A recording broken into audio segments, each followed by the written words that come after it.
All right, well, good morning, everyone. Welcome to Accessibility Office Hours, and thanks for joining us. We're recording the session, and it is being live captioned, and the captioned video should be up on our website next week.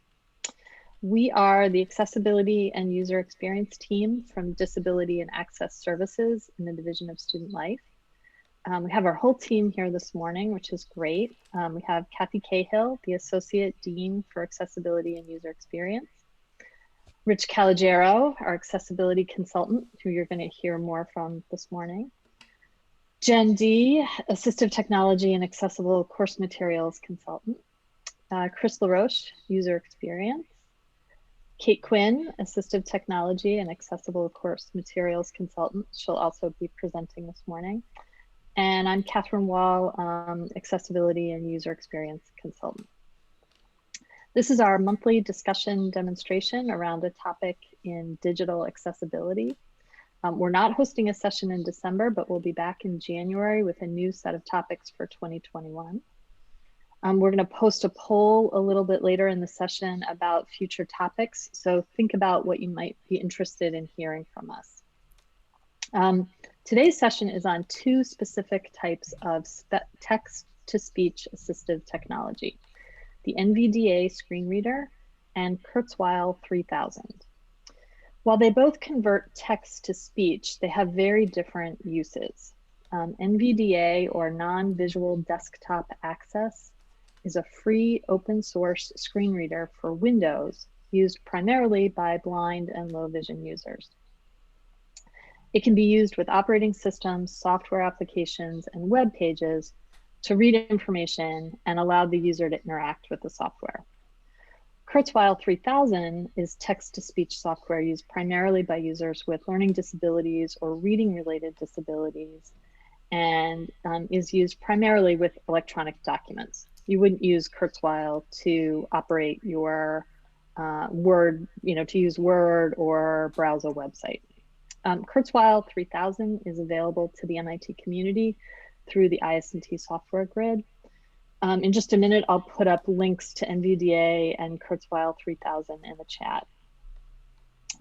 First up this morning, we have Rich Calogero, an accessibility consultant on our team, and he's going to be demonstrating Nvda. He'll be looking at a demonstration site from the University of Washington called Accessible University. This demonstration site has both an inaccessible version and an accessible version, and they've included notes about how the site was made accessible, so it's very helpful. I'll put up a link to that as well. You'll be hearing the screen reader, but Rich has also turned on a highlighting tool so that those of us who are visual can see where the screen reader is focused and what it's trying to read. There are several different types of highlighting that you'll see. There's a red highlight that indicates that the screen reader, I believe, is in browse mode. There's a blue thick dotted line when it's in focus mode, and you'll just notice these different highlights as he moves through the site. Rich is going to be showing the inaccessible aspects of the page and then switching over to the accessible site so you can see the difference between the two. If you have questions, please put them in the chat and then we can pause and answer them so we don't have people talking over the screen reader and us talking and it getting very confusing. So I'm going to put these links in the chat. And then I'm going to turn things over to Rich. Let's see, did that work? Yes. Okay, so my name's Rich Calogero, and I'm going to be demonstrating Nvda. And this is not a full demonstration. We're just going to go over a few points here, just to give you an idea of what a screen reader does and how it does it. So, first thing to note is that a screen reader is, for a totally blind person like me, the screen reader is the computer in a sense. So it's completely mediating every interaction I have with the computer. And one way to think of it is you can imagine, say you call up a friend and say, "Oh, my computer is dead. Can you read this web page for me?" and your friend sort of says grumbly, oh, okay, I guess I'll try. From And Catherine Walter. the last thing you want them to do is to read the entire page. You want to be able to ask questions of your friend and have them, sort of intelligently answer them. So that's sort of what is going on here. So I'm essentially having a conversation with whatever application is in the foreground. So in this case, a web browser. And like Catherine said, the screen reader can be used to essentially operate the entire computer without a mouse and without a screen, essentially. But Christine Mel. in this case, we're just looking at one application here, the browser. And also, the screen reader, like I said, you don't use a mouse. And so there are many keyboard commands to use here. And each application sort of has their own set of them. So operating a browser is kind of different than operating something else. So anyway, so we'll get started here. And the first thing I'm going to do is I'm going to ask the screen reader, what application do I have in the foreground to make sure I'm actually looking at the right thing? Accessible University Demo Site - Accessible Version - Mozilla Firefox. So you heard it basically read the window title bar here. So it read it from left to right, telling me the web page title, and then eventually told me that that I'm actually using Firefox here. I'm also going to check to make sure that the screen reader is speaking at the correct rate so that people can understand it. Variant rate 15. And it is. Rate 15. And hopefully people can understand that. If it's too fast, I can slow it down more. So sticking with the phone metaphor here, so I have this page loaded. I've never been here before. I don't know what is on this page. So I have to think about, well, what do I want to ask? What do I want to ask the screen reader? So what I usually try to do is get an overall sense of the page. And there are two ways. There's a few ways to do that, but one of the most useful is, does this page have headings? And an HTML heading is a way of visually it marks up text in a different font, usually makes it bigger. In relation to the screen reader, the screen reader has keyboard commands to move among the headings so that you can it moves your screen reader focus among the headings, and so you can get if the headings have reasonable text in them, then you can ask the screen reader to read them to you and get a good sense of what's on the page. And it also, like I said, moves you through the page so that you can stop and continue reading from that heading. So we're going to ask the screen reader, does this page have any headings? Main landmark featured story slideshow heading level 2. Actually, so I'm looking at the wrong version here. So I'm looking at the accessible version, which does have headings. So, accessible University Demo Site - Inaccessible Version document. So there's another thing to consider. So I was asked, when I was actually reading the title bar, I wasn't listening carefully enough, and so I missed the fact that I was on the wrong page.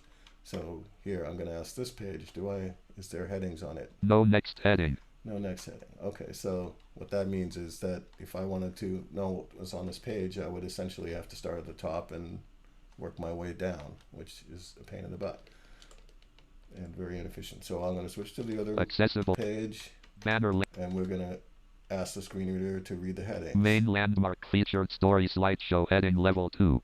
Welcome heading level 2. Bienvenido heading level 2. Can you spot the barriers heading level 2? So and there is one of the things you can do with HTML is you can essentially put a heading or any other text in the document and move it off screen so that you can essentially put messages in there that a screen reader user can see, but nobody else can. So I believe this Banner. first heading here Main landmark featured story slideshow heading level 2. may be invisible. So you're hearing the screen reader speak it, but you're not seeing it on screen. So the next thing we're going to look at is this navigation here. So when I first started looking at this website, I looked at the navigation and I thought, oh, okay, this is just a simple list of links. And because of the way it's coded, that's what the screen reader is essentially telling me. So we're going to move through here. I'm going to tab through here, actually. Academics link. And oops. About link. Academics link. Admissions link. And so it's just reading them as if they were links. And, visitors link. And but really these are actually drop-down menus. Link about. So the screen reader needs additional markup to tell me that, in fact, yes, these are menus, and it also needs additional JavaScript to make them keyboard accessible. So we're going to switch over to the accessible university banner land. And now we're going to tab into this menu system here. Main menu navigation landmark show menu keyboard shortcuts button collapsed. So apparently there is, which I've actually never seen before, there's a way to get a listing of the shortcuts which will allow you to operate the menu via keyboard only. About submenu 1 of 4. And now, so a few things happened here. We heard it's a about submenu. So that tells me that the text of the menu label is about, it's a submenu, and the clicking noise you heard was the screen reader going into focus mode, which is essentially, there are two modes here. One is browse mode, which allows you to sort of move around the document by heading and by list and list item and such. And then there's focus mode, which is essentially me talking directly to the browser. And so basically every keyboard command I type now is being interpreted by the browser itself, by the JavaScript that's running in the browser. So now I'm going to use my arrow keys the same way that I would move through a sort of PC Windows menu bar, like the Firefox menu bar, for example, I can use here because the website has coded, has written JavaScript to actually make, move focus based on these keyboard commands. So I can news 1 of 1, governance 1 of 1. So I can diversity 1 of 1. Move down the menu. Contact us 1 of 1. Switch to the academics submenu 2 of 4. I can switch to the next menu over. Degree programs 1 of 1. AU faculty 1 of 1. So this menu bar, this menu system is kind of the be all end all of menu systems in a sense. It's coded in a way that genuinely you wouldn't do for a simple typical simple navigation, maybe that has a few top level menus or something in your navigation. You can code them in a much simpler way that doesn't require as much JavaScript, but this is a great example of what can be done if you have a complicated site that has many menus, many submenus, many levels of menu. You can make it very accessible this way. So accessible, we're going to look at now. Link up. There's apparently a slideshow on this page. Link act. And if we link admission, link visitor, pass the navigation out of list link. Link AU student wins engineering award for talking robot sign language interpreter. So I'm hearing a link here. What appears to be a link. Clickable graphic, clickable arrow dash left. And something that claims to be a left arrow, which means very little to me. Clickable graphic, clickable arrow dash right. And a right arrow. So I have no idea what this is. This is clickable graphic click. So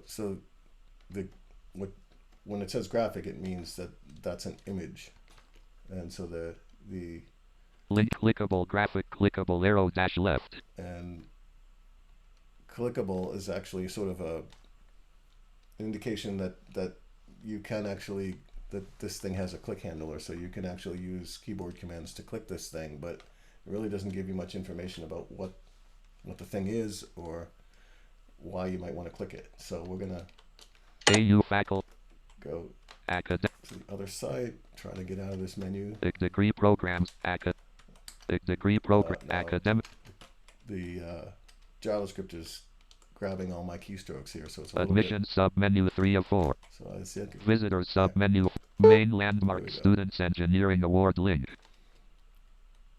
So Featured story slideshow heading level 2. so here is the beginning of the slideshow. Again, I believe that's a invisible heading that you may not see. Now showing slide 1 of 3. And so this is now telling me that this is in fact a slideshow. Graphic robot with a friendly face assembled with various scraps of hardware and mounted on an old graphic desktop speech synthesizer. So that is essentially now an image label on an image which was not previously labeled. And so now I'm hearing a description of the image which was added by the author. AU student wins engineering award for talking robot sign language interpreter. Read more about the link students engineering award. So now this is essentially the caption that I heard before, but now because it's embedded in this more accessible context, I can sort of understand what it means and why it's there. Button graphic clickable previous slide. And these are Button graphic clickable next slide. These are in fact the arrows that I saw in the other version, which now are button graphic click. Which now are but now I'm told that they're buttons, and in fact the button graphic clickable next slide. They now have usable labels. And if I click one, now showing slide 2 of 3. The screen reader will tell me that I'm on slide 2 of 3. Now showing slide 3 of 3. And if I want to go featured story slideshow heading level. If I want to go back up here, I can actually read this slide. Now showing slide 3 of 3. Graphic braille dots embossed into the top of an aluminum beer can. Group of AU students successfully advocates for braille on beer cans. Read. Cool. So let's see now what to look at. We're going to look at the form now. There is a form on this page. Accessible. And click list with 3 items. Just click here. So there is a obviously if I was exploring this page on my own, you know, I wouldn't know to do this, but there's a quick key here to get to the first form item, so I'm just going to do that. Edit as autocomplete. So I'm told that this is an edit field, which means that I can type in here, but that's all it tells me. So I have no idea what this field is for, what, you know, I have essentially no idea what the label is that's associated with this field, because the text may be associated visually with the field, but the screen reader needs explicit association in the markup to tell me that, hey, this piece of text here is associated with this field over here. And in fact, if you edit as autocomplete blank. Edit as autocomplete blank. Edit as autocomplete blank. So none of these are actually labeled. So we're going to switch over to here. Accessible University. Banner main menu navigation landmark show menu keyboard shortcuts button main landmark previous slide graphic click form name main land apply now form landmark name colon left parent required right parent edit required invalid entry as autocomplete blank. So there's a lot of information here, and some of this is kind of redundant and maybe a little too much information here, but so essentially what it told me was that this is a form. I've just entered a form. It told me the name of the form, and it then focused on the first input field, and it told me that the value is required, which is there's an HTML attribute that you can use that essentially communicates to an assistive technology that this field is required, and it probably also does something visually to let you know that the field is required. And now it actually says the label associated with this field. So we're going to tab. Email : left parent, required right parent, edit required invalid entry as autocomplete blank. So that's, now this is the email field. And it's also telling me that these are invalid because I haven't actually typed anything yet. And it's actually repeating the required twice. I believe probably, I haven't looked, but I suspect that there is both an HTML attribute and the aria-required attribute are both here, and so that will probably produce redundant speech, or maybe there's a required in a label here. Let me see. Clickable email : left parent, required right parent. Yes. So they're putting the required in the label as well as adding the attribute. So you're going to get redundant speech here. Email so anyway, that's essentially a labeling, and we're going to now. There's another aspect of labeling here that's important. So we're going to look at these checkboxes. Desired major left parent, S right parent, grouping list with 6 items, computer science checkbox not checked. So now when we engineering checkbox focused on when we country edit as autocomplete blank. Now, if we tab into these checkboxes, what we're going to hear is not only the checkbox label of the thing that gains focus, but we're also going to hear the group label. Desired major left parent, S right parent, grouping list with 6 items, computer science checkbox not checked. And that's important when you have either checkbox or radio button groups. It's really important to label the group as well, and you can do that with a field set and legend. And surprisingly, many that's one of the most common errors that I see in forms. So I'm going to stop here and see if there's any questions or if there's anything I missed.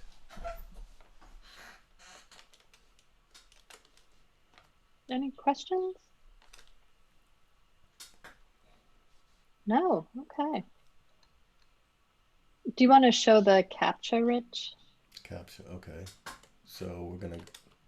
Accessible University demo site dash accessible accessible. So at the end of this form here is a... Edit as autocomplete blank. Edit checkbox not checked. Checkbox not... Let's get out. No next heading. Checkbox I check Spanish. Check sickly edit as auto. Please enter the 2 words you see below separated by a space. Edit as autocomplete blank. So basically it's giving me one of these CAPTCHAs, and there's an image that I'm supposed to look at and decipher, and of course it's not labeled, and if it were labeled, then the bot or the whatever could just look at the label and tell me what the words were. So that's not very helpful either. So we're going to switch to the accessible version and see what they did here. Security question heading level 3. There's actually a nice heading here, so I don't have to mess around to find it. Sunday, bird, Friday. Which of these is not a day? Edit required invalid entry as autocomplete blank. So it's a completely different kind of test and kind of cute here. Okay. So anything else? I think that's it. Does anybody have any questions about the screen reader or anything that Rich has discussed? No. Okay, well then we'll move on to if Rich, you could stop sharing your screen. On meeting controls icon, meeting. And we're going to turn it over to Kate Quinn, who's going to show us Kurzweil 3000. Catherine and Rich. Hi, everybody, and thanks for being here. I'm going to just take a moment to share my screen.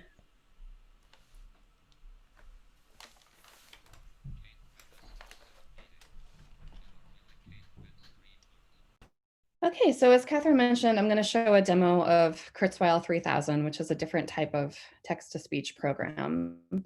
I'm also going to highlight some of the features that have been useful to student users. And there are many reasons why a person might use a piece of software like this. They might be working with a learning disability or a cognitive disability. They may simply lose track of where they're reading, get distracted easily, and read a paragraph and then think, gosh, what did I just absorb? Nothing. Or they may speak English as a second language, just to name a few different reasons. Running the Mac OS 10 version 20. So there is a Windows version available. The user interface does look a little bit different though. But the features that I'm going to show you, well, maybe look a little different, are consistent between the two. Okay, so what I have loaded here is just an example book chapter I've opened from where I've had it saved on my desktop. I do that with a simple file open here. I can also connect Kurzweil to my Google Drive and drop in documents directly from there if I like. And I'm going to start by just playing a brief demo of the text-to-speech function. And then I will walk you through some of the tools and features. And of course, if you have any questions, feel free to drop them in the chat and Chris can interrupt me. Chapter 10 Determination of Crystal Structure 10.1 Introduction. Since 1913, when W. L. Bragg solved the structure of NaCl, the structures of many thousands of crystals. So, of course, it's reading aloud to me, and if you can see the screen, you can also see that it's providing synchronized highlighting. So it's giving me a multi-sensory approach to take in the information that I'm reading. Now I'm going to pop up here to the read menu. This is where I can select from various reading voices. I have Karen with an Australian English accent selected at the moment, but as you can see, there's many different voices you can choose from. And I can also change my reading speed and select a words per minute rate that suits my needs. Okay, let me launch the preferences menu here. So I have my color scheme set to sort of nice soft gray and green. I can change the highlighting colors either to some of the presets, which I actually find a little too bright for my taste, or I can make a custom selection here.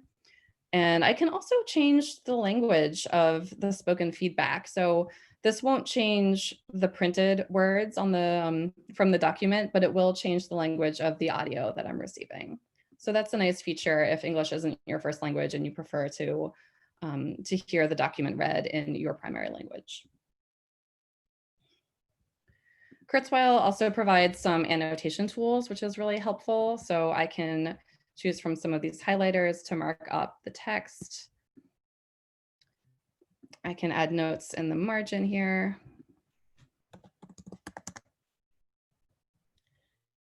And when I go to close out of this document, I can save all of my notes and highlights as well. So you can see it becomes actually a very functional tool for active reading, even outside of the text-to-speech function.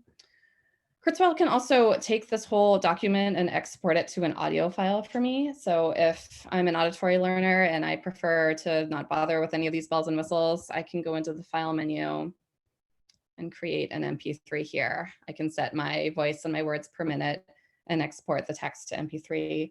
And this can be helpful also as a study tool for students when it comes time to review. They can take articles or PDFs that they've already read and create audio files to just reinforce that learning. They can play it while they're taking a walk or while they're doing chores. So that's a nice feature as well. And lastly, I'll point out that you can customize this toolbar here. If I go into the view menu, and depending on my preference, I might like to keep it really simple and bare bones, or I might like to beef it up with lots of different tools here, dictionaries, advancing the document and things like that. So I have the ability to customize the user interface here to my preferences. And I will stop there and ask if anyone has questions. Kate, we have a bunch of questions here. Kimberly asked, are there security concerns with using a text-based security question? For example, if not changed frequently, could it be hacked? What security question are you referring to? I think that has to do with Rich's demonstration of the CAPTCHA. So I don't know if Rich has a comment on that. Sorry, that came through a little late. Yes, that's I think what it means. Yeah, that's it. I mean, yeah, that's probably true. So Google's um, reCAPTCHA is pretty good actually, and it I'm not sure what kind of choices that you have, but you know they actually do a pretty good job of making something that's I think it's image based, but the audio version will give you sort of some um, some audio that you're supposed to interpret, and it's sort of overlaid with noise and such, so that it can't really be interpreted very easily via via speech to text. A couple more questions here, and these are directed towards Kate. Does this mean that the tool is a real-time oral translation tool? That was from RJT. I'm not sure what exactly that means. I think you've cut out a little bit there, Chris. Can you repeat the question? The question is, Kate, does this mean that this tool is a real-time oral translation tool? RJT, if you're there, do you want to just kind of follow up on that? Hi, everybody. Yeah, I'm interpreting this as if you read a document aloud with Kurzweil, it real-time translates into the language you'd like to hear. Do I understand that correctly? Yeah, that's true. I can show you briefly what that looks like. Let me share my screen again. So how does that handle syntax? I'm sure it depends. I mean, it has several languages coded into it, so presumably they've been careful to program those dictionaries. But I'm not a good enough speaker of another language to test that. So, but maybe somebody here is. I'll put it in, let's try Spanish. Since 1913, Nvda Bragg solved the structure of NaCl, the structures of many thousands of crystals, organic and inorganic, ABB. Does that answer your question? I think so. It sounds like it's literally translating each word in order. I'm not sure whether a Spanish speaker would say things differently, but now I understand. Thank you. Yeah, it's hard for me to tell. So my Spanish is not that good, but but I think if your question is it doing it in the moment, I think the answer to that is yes. Although when I loaded this document, it did have to process the text into readable format. So perhaps it's done during that process as well. Okay, we have Kimberly has a question. Will changing the language translate the text accurately, or just read, well, that's kind of following up, or just read the words in other language in the order they appear in the original text, which is tied into that one. Yeah, okay. Yeah, I mean, again, not being a good speaker of another language, it's hard for me to tell, but I think the tool of language translation would not be very effective if it was just going word by word and not translating the grammar. I think, a native speaker of another language would not find that very helpful. So it's hard to say.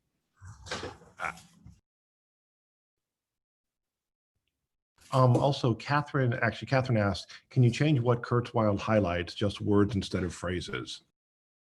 Yes, you can. So you can set that preference so that I have it set to read the phrase and the synchronized word. But if you prefer to just have it read the word itself and leave the phrase out of it, or to maybe highlight the whole paragraph or the whole sentence, you can select that as well. And Margaret says, how differently does Kurzweil read the PDF from NVDA? If we use Kurzweil on a Mac to read a PDF, is it a good representation of how NVDA would read a PDF on a PC? Oh, I'm not going to touch that one. Yeah, that's a tricky question. And I think the answer is it depends. Kurzweil is not really intended to read all of the tags of a properly tagged PDF. So what I mean by that is if there's an image with alt text, or if there are tables or whatnot, it's probably not going to take the time to read those. It's really just designed to aid reading retention and comprehension. So it's going to read the text of the document and probably nothing else. Whereas NVDA is going to try to give a more holistic picture of the document at large. Rich, do you want to add anything? Yeah, and to add to that, I mean, the screen reader is going to offer lots of commands, and I mean, you can, if it's a properly tagged PDF, for example, then you have a lot of the same commands that are available in HTML. So you can move by heading or by list.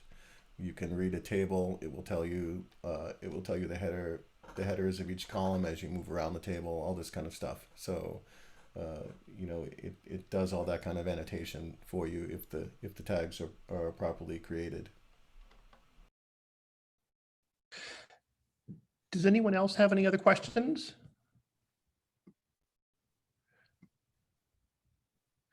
This is from Jen, Rich. Is there anything we should know about NVDA versus the other screen readers? Well, the big one is that NVDA is free, and JAWS cost about $1,000. Those are the two big ones, and JAWS is kind of legacy at this point. It's very big and very old, and tends to not perform as well on sort of more modern software. I mean, it's being updated, it's being worked on as we speak. So, and you know, to be fair, it's very similar in a well-constructed web page. For example, you get very similar accessibility from both. And if you actually do have old software, like I do, I have some old music software here that NVDA just doesn't know how to work with, and JAWS can actually work with it because you know,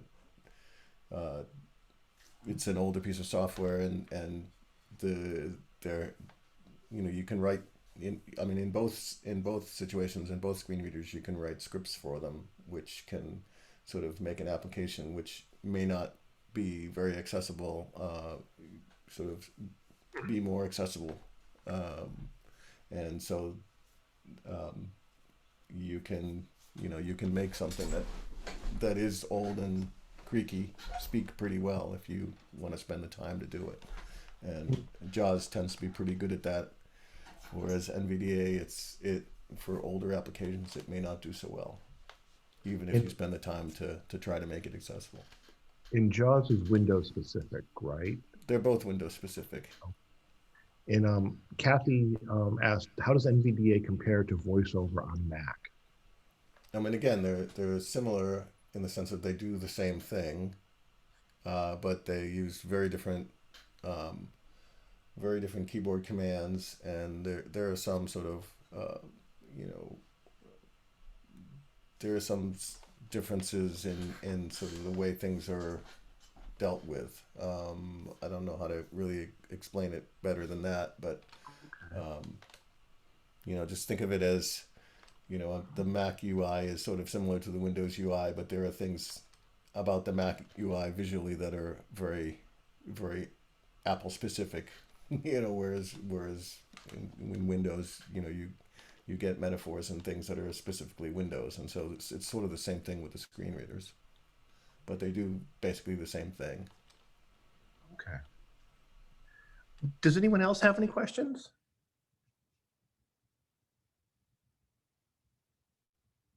Anyone? Okay, well, I'll hand it back over to Catherine then. Okay, well, thank you, Kate and Rich. That was really helpful. I think you answered a lot of our questions, gave us a good demonstration. If you have questions, please feel free to write to us at accessibility@mit.edu, and we'll be happy to get back to you.